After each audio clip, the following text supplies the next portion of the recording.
اس موقع پر میں ایک بات اور کہنا چاہتا ہوں جو بڑی کڑوی ہے لیکن ایک حقیقت ہے کہ بہت سے ایسے لوگ ہیں جو عوام کو دھوکہ دیتے ہیں کہ وہ مدرسہ چلا رہے ہیں اور مدرسے میں 20 لڑکے ہوتے ہیں تو بتاتے ہیں 200 ہیں اور ان کے کھانے کی ضرورت ہے اور بڑی مجبوری ہے،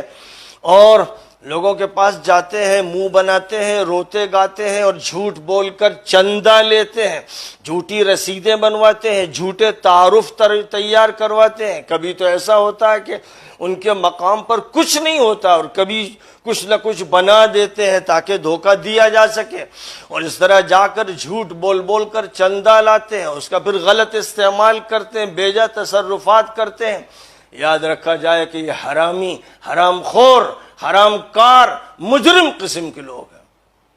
اور جب یہ کبھی پکڑے جاتے ہیں ان کے مدرسوں کے راز کھلتے ہیں۔ ایسے کتنے لوگ ہیں جن کی تحقیقات میرے سامنے ہیں، خود میں نے کتنے مدرسوں کی تحقیقات کی ہیں، میرے دوسرے احباب نے تحقیقات کی ہیں، اور اس کے بعد دیکھا ہے کہ جھوٹ کا پلندہ جہاں یہ بتایا گیا کہ مدرسہ ہے وہاں مدرسہ نہیں، اور جہاں یہ بتا کر چندہ لیا گیا کہ ہم وہاں یہ اور یہ بنا رہے ہیں وہاں وہ عمارتیں نہیں، وہ چیزیں نہیں۔ تو جھوٹ پر مدرسے بنائے جا رہے ہیں اور جھوٹ بول بول کر مکر کر کے دجل و فریب کے ساتھ لوگوں سے چندہ لیا جا رہا ہے۔ اس کے لیے کچھ ایسے مکار لوگ ہیں جو جاتے ہیں سیٹوں کے پاس تو آنسو بہاتے ہیں، روتے ہیں جیسے بہت پریشان حال ہے۔ ارے مجرموں، اگر تم سے مدرسہ نہیں چلتا تو بند کرو ملونو۔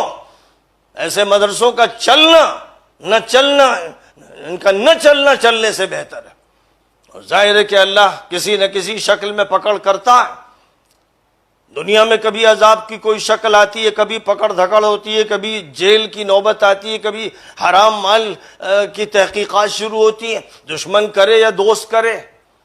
اس لیے عوام سے بھی کہہ رہا ہوں کہ کسی بھی مدرسے میں چندہ اس وقت تک نہ دیں جب تک تحقیق نہ کر لیں کہ لینے والا کون ہے اور کتنا سچ بول رہا ہے، اور جب یہ معلوم ہو جائے کہ اس نے دھوکہ دیا، ایک رسید کاٹنے میں دھوکہ دیا، تو اس کذاب اور مجرم و مفتری کو پھٹکنے نہ دیں، اور ایسے مجرموں کو اگر ممکن ہو تو پولیس کے حوالے کریں۔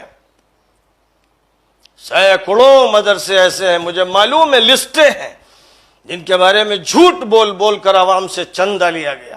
تو اب ظاہر ہے کہ اللہ کی لعنت نہیں برسے گی، اللہ عذاب نہیں برسائے گا، اور جب تالا پڑتا ہے اور کچھ مسئلے پیش آتے ہیں تو چیختے ہیں دیکھیے دین کے خلاف ہو رہا ہے، حکومت ہمارے مدارس کو بند کر رہی ہے۔ واقعہ یہ ہے کہ اللہ کی طرف سے عذاب کی کوئی نہ کوئی شکل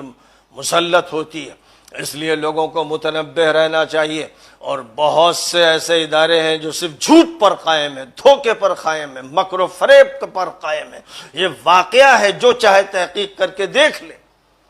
اس لیے جہاں یقین ہو کہ یہاں امانتداری کے ساتھ پیسہ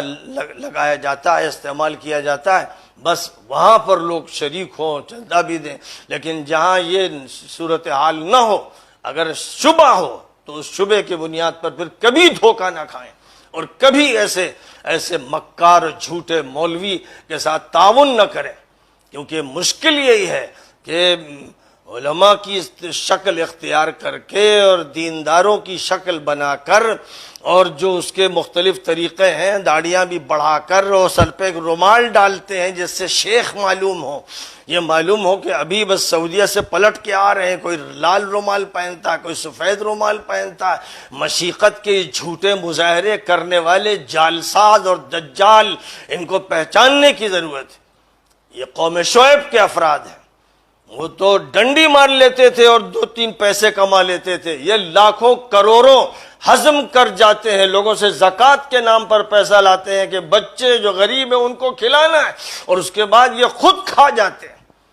کتنے ایسے سفیر ہیں، مدرسوں کے سفیر، جو یہ طے کرتے ہیں کہ ہم جو کچھ لائیں گے 70% ہمارا ہوگا، 50% ہمارا ہوگا، یعنی جو زکوٰۃ دینے والا زکوٰۃ بچوں کے لیے دے رہا ہے اور اضطراری حالت کے لیے دے رہا ہے، اس کو پتہ نہیں ہے کہ یہ مستنڈا مکار جو آیا ہے چندہ مانگنے، یہ اپنے لیے اس پیسے کو مانگ رہا ہے، اس لیے اس نے کاروبار کے طور پر مدرسے کی سفارت اختیار کی۔ لہذا خوب تحقیق کی جائے، کوئی ضرورت نہیں اتنے مدرسوں کی، کوئی ضرورت نہیں، مسجد میں پڑھا دو بس کافی ہے۔ دین بہت لمبا چوڑا نہیں، بہت مختصر ہے دین، بڑے ادارے 2-4 ہوں کافی ہیں، باقی مسجدوں میں ضروری جو تعلیم ہے وہ دے دی جائے، جیسے نبی پاک علیہ السلام اپنی مسجد میں تعلیم دیتے تھے، مختصر، لمبے چوڑے کورسز نہیں ہوتے تھے، اور سندیں اور سرٹیفکیٹ نہیں بٹتی تھی، یہ سب نہیں ہوتا تھا، دین کی طرح سیکھا جاتا تھا۔ اور جو لوگ حضور کے پاس تعلیم حاصل کرتے تھے وہ اپنی کمائی اپنی تجارت سے کرتے تھے، اپنی صنعت سے کرتے تھے، اپنی اس محنت سے کرتے تھے، وہ جو لوگوں کے درمیان کرتے تھے، یہ طریقہ کار تھا۔ اب پیشہ بنا لیا گیا ہے، دین کو پیشہ بنا لیا گیا ہے، اور اس کے لیے تعویلات کی جاتی ہیں، اور اس کے لیے جھوٹ بولا جاتا ہے، مکر کیا جاتا ہے۔ اسی طرح وہ ظالم و مجرم جو کسی قبر پہ مجاور بن کے بیٹھ جاتے ہیں یا جعلی قبر بنا کر بیٹھ جاتے ہیں، مقصد صرف یہ ہوتا ہے کہ کچھ پیسہ جو پڑے اس پیسے سے اپنے پیٹ کی جہنم بھر لیں، اسی انتظار میں بیٹھے رہتے ہیں، اور کچھ نذرانے آتے ہیں، لوگوں کو بتاتے ہیں بڑے پیر ہیں، بڑے بزرگ ہیں، یہ بڑے حضرت ہیں، بڑے صاحب کرامت ہیں، یہ سب مسلسل جھوٹ بولتے چلے جاتے ہیں۔ ظاہر ہے کہ جو اللہ چاہتا ہے وہ ہوتا ہے، اور ساری قدرت اللہ کے ہاتھ میں ہے، اللہ کے ساتھ نہ نبی شریک نہ ولی شریک، کوئی شریک نہیں ہے۔ اس لیے جس کا انتقال ہو گیا اس کے لیے دعا کرو بس،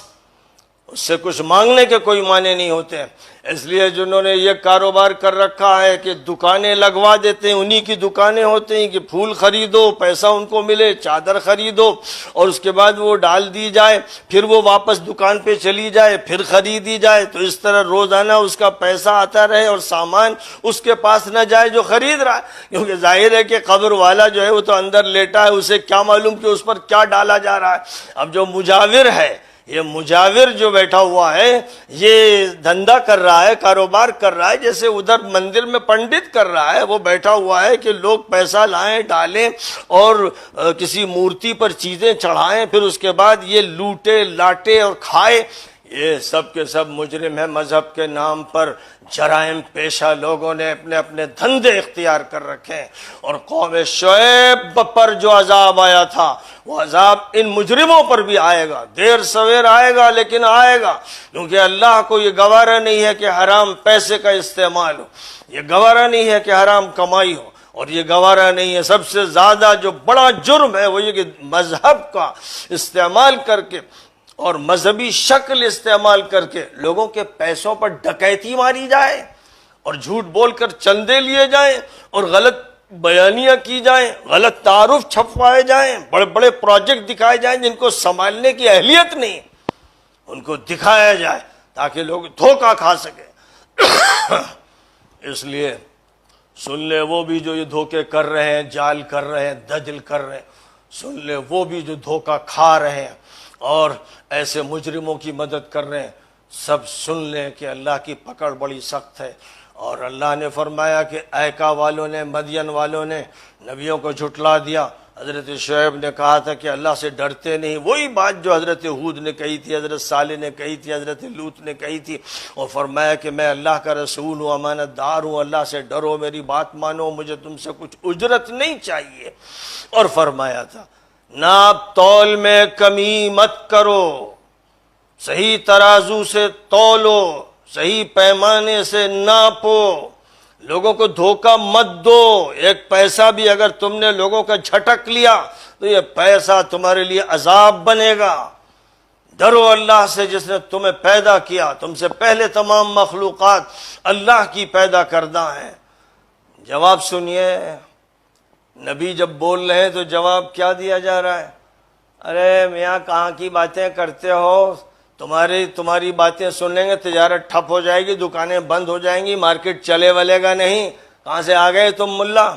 کہاں سے آ گئے دعوت دینے والے؟ تم پر معلوم ہوتا ہے کہ جادو کر دیا گیا ہے، اس لیے ادھر ادھر کی بکواس کر رہے ہو، ہماری طرح کہ تم بھی انسان ہو، ہم تو سمجھتے ہیں جھوٹ بول رہے ہو،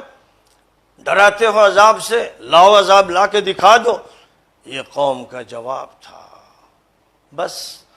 جتنی مدت بھی اللہ تعالیٰ نے حضرت شعیب کو دی تھی دعوت و تبلیغ کے لیے، جب وہ مدت پوری ہو گئی تو پھر اللہ کی طرف سے عذاب کا فیصلہ ہوتا ہے۔ حضرت شعیب سے کہہ دیا گیا کہ علاقہ خالی کیجئے، آپ اپنے اہل ایمان کو لے کر یہاں سے نکل جائیے۔ اور اس کے بعد ایک ایسا عذاب آیا کہ دھواں، گیسز، گھٹن، ایسا کہ سانس لینا مشکل، سانسیں اکھڑ رہی ہیں، دم گھٹ رہا ہے اور جینا دوبر ہے اسی حالت میں، اسی دھوئیں کی فضا میں اور اسی زہریلی گیس کی فضا میں اور اسی گھٹن میں تڑپ تڑپ کے مر رہے ہیں، لاشیں گر رہی ہیں، ہر طرف سوائے لاشوں کے کچھ نہیں، سنگین عذاب ان پر مسلط کیا گیا۔ آج کے حرام خور سن لیں کہ ان پر بھی عذاب آ کے رہے گا، جو حرام خوری کسی عنوان سے کر رہے ہیں، اور خاص طور پر جنہوں نے مذہب کو حرام خوری کا ذریعہ بنایا ہے، جو مذہب کا استعمال کر کے عوام کو دھوکہ دیتے ہیں، ان سے جھوٹ بولتے ہیں، دجل و فریب کرتے ہیں اور ان کا پیسہ جھٹک کر لاتے ہیں، وہ بھی ایک ڈکیتی ہے۔ اور اس کے بعد پھر یہ بتاتے ہیں، دکھاتے ہیں کہ ہم بڑا کام کر رہے ہیں، اور واقعہ یہ ہے کہ وہ دجل و فریب کی عمارت ہوتی ہے، اور دجل و فریب کا دھندا ہوتا ہے اور ایک کاروبار ہوتا ہے، اور پھر کسی وقت اللہ کی پکڑ شروع ہوتی ہے، انفرادی طور پر، کبھی اجتماعی طور پر۔ اس لیے ہر اس چیز سے بچنے کی ضرورت ہے جس سے اللہ ناراض ہوتا ہے، جس سے نبی ناراض ہوتے ہیں، جس سے فرشتے ناراض ہوتے ہیں، اور اللہ کی رضا کے لیے دولت قربان کرنی پڑے، سب کچھ چھوڑنا پڑے، تو اس کے لیے ایک مومن کو تیار رہنا چاہیے۔ یہ دنیا کچھ نہیں، اپنی تمام زیبائش اور آرائش کے ساتھ، اپنی تمام وسعتوں کے ساتھ مچھر کے پر کے برابر نہیں۔ اس یقین کے ساتھ اگر کام ہوگا اور آخرت کو سامنے رکھا جائے گا اور جنت کی فکر ہوگی اور دوزخ سے بچنے کی فکر غالب ہوگی، تو اللہ تعالیٰ کی مدد بھی ہوگی اور اللہ خیر کی توفیق عطا فرمائے گا اور برے انجام سے محفوظ فرمائے گا۔ اللہ تعالیٰ ہر حرام سے، ہر مشتبہ سے، ہر غلط چیز سے ہم سب کی حفاظت فرمائے۔ وآخر دعوانا ان الحمد للہ رب العالمین۔